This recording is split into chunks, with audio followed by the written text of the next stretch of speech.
भगवान शिव की थी एक बहन, जानिए उन्हें देवी पार्वती ने क्यों किया कैलाश से विदा। शिव शंकर से विवाह के उपरांत माता पार्वती अपना भरापूरा परिवार छोड़कर कैलाश आ गई। वह स्वयं को बहुत तन्हा महसूस करती।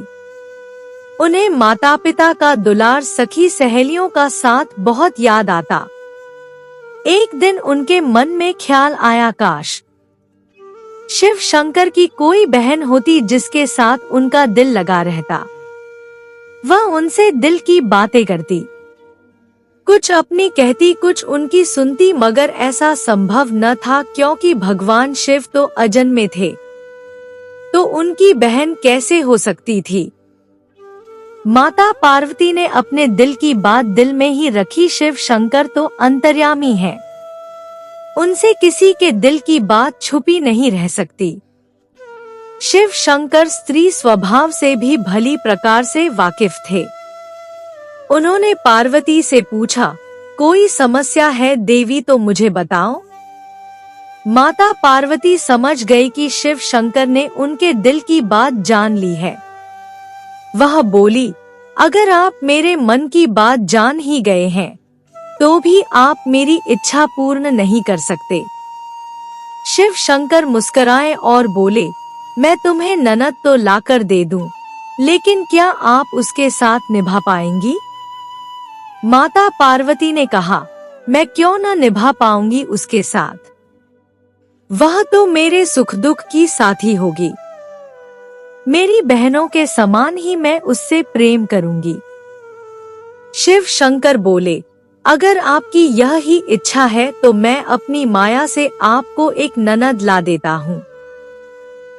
उसी समय शिव शंकर ने अपनी माया से एक देवी को उत्पन्न किया। उस देवी का रूप बहुत विचित्र था। वह बहुत मोटी थी और उनके पैरों में ढेरों दरारें पड़ी हुई थी। भगवान शिव ने उनका नाम रखा असावरी देवी। माता पार्वती अपनी ननद को अपने सम्मुख देखकर बहुत प्रसन्न हुई।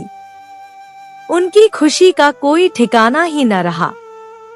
वह असावरी देवी से बोली, बहन जाओ आप स्नान कर आओ, मैं आपके लिए अपने हाथों से भोजन तैयार करती हूँ।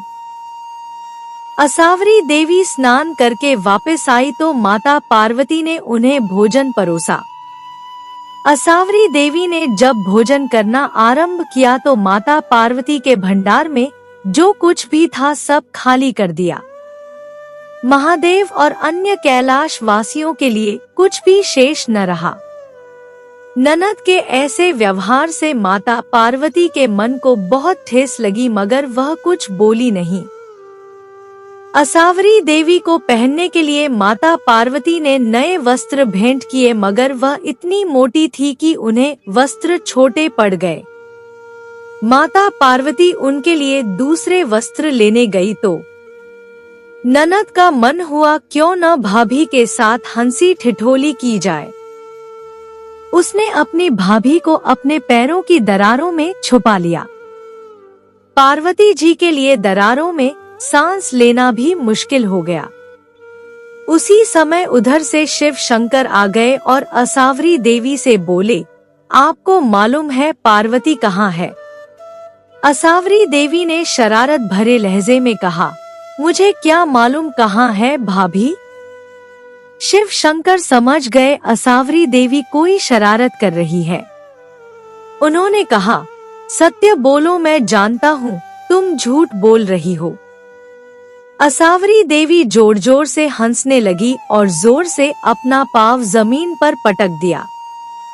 इससे पैर की दरारों में दबी माता पार्वती झटके के साथ बाहर आकर गिर गई। ननद के क्रूरता भरे व्यवहार से माता पार्वती का मन बहुत आहत हुआ।